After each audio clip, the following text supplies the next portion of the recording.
Such a powerful season, the solstice. Here we're having the summer solstice. You may be in the southern hemisphere and experiencing the winter solstice. Regardless, I'm sharing today 3 ways to honor this period, and actually not just honor, because I've made previous videos about, they're going to be down below in the description, some of the rituals, some of the things you can do for the solstices. This one is a bit different. Tangibly, how do we clear energy? We had an amazing full moon recently, and people went into, I'm ready for the new me. And someone replied to my Instagram with this whole, I'm looking forward to releasing. And I asked, okay, are you ready? Or ready? They said renewal. And I said, okay, are you ready to release the parts that were the old self? And they go, what do you mean? I'm like, well, renewal implies the death of the old, and a lot of us are holding on to it. So today I'm sharing with you 3 things to do this solstice to release and renew that energy in your life so that you can thrive, so you can receive, so you can feel freaking amazing. Let's dive right in.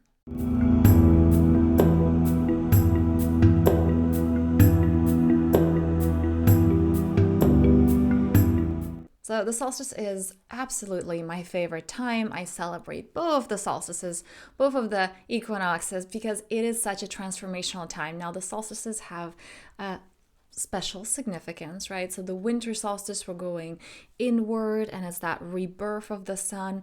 The summer solstice is we're at our peak, right? Shining bright. What does that look like? So we're really celebrating the fire element. We're celebrating the sun, the cyclical nature of life. So many cycles that we experience, the solar cycle, the lunar cycle, and we get to utilize those energies. What does this look like tangibly? All right. So, number 1, I encourage you to declutter your digital space. We're going right in, okay? I'm addressing some of these things that go unnoticed that were like, oh, it's fine, understanding. And I made so many videos on this that the more I work with clients, understand there's like these leaks in their energy. And then we're wondering, why do I feel deprived? Why do I feel exhausted? Why do I feel like there's so many things grabbing my attention, even though seemingly I'm all right? Now, some of us do have a lot going on, and on top of that, like, okay, that makes sense. But on top of it, there's also those smaller energy leaks that we're not necessarily aware of. So this looks like contacts. Every single solstice, I clear my Instagram contacts, I clear my phone, I clear my emails. I'm just like, what is not serving me? Because those are energetic cords. So clearing social media accounts. Who are those friends that you're like, I'm just being nice, that I'm keeping them on my list? Okay, I don't really want to. So what you want to use here is you want to use the FOG acronym, okay? Anything that you're doing out of F, fear, O, obligation, G, guilt, we're stopping that, okay? No fog. Remove fog from your life. So fear, obligation, guilt, okay? So this is the first one. Old emails, those messages from exes that you're holding on to, let it go. You have to create space for the new, and the solstice is an amazing time to do this. Number 2, I'm going to make this video short and sweet, very tangible. Again, I've made previous videos. They're like some of the rituals, okay? So you can check that out down below in the description. But we're going tangibly with clearing energy, all right? So number 2, decluttering, or rather clearing space, specifically in your bedroom. Your bedroom is the most important space in regards to your energetic. I mean, the whole home is. I personally have like an altar in every home. Every single room has its own energy, has its own purpose. You know, my living room, because it's like a more of an open space, and there's like a dining room and the kitchen, and then like my work area. And each of the corners of one room have their own purpose. This is important, but we're not getting into that. Let me know below if you want like a specific video of how to work with different aspects of your home. I can make that. What I am addressing right now, though, is your bedroom and the importance of decluttering and clearing that space energetically. So let's say if you have that old frame that you have, again, fog, right? Fear, obligation, of guilt, of like, oh, I feel so guilty throwing this away because it was a gift and I really, really hate it. Get rid of it. You're saying yes to something that's not in alignment. And every time you do that, you're saying no to that which you really want. Okay? Again, every time you're saying yes to something that does not feel like a hell freaking yes, like a whole body hell yes, you're saying no to your heart. You're saying no to your truth. You're saying no to your best life. And it's in those little ways, because some people are like, okay, I don't think a frame will transform my life. Try it. Try to create a space which is 100% in alignment. I know I've done it in my own life. I know I've suggested this to clients who have done these shifts and like, oh my God, I didn't know this little thing can have such a profound effect. It does. Okay. So this is really important. Your bedroom is the first thing you see in the morning, and it's the last thing you see when you go to sleep. The nights and the sleep, the subconscious state, that's where everything takes root.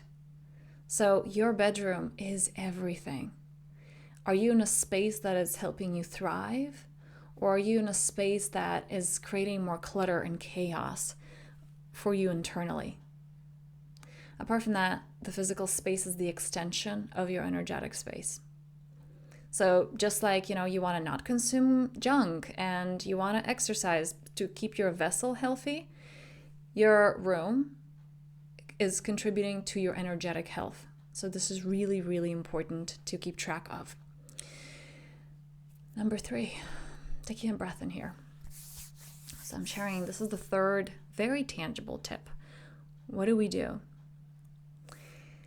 One of the things that I love doing, and I recommend this practice whenever I start working with a client, this is what we begin with.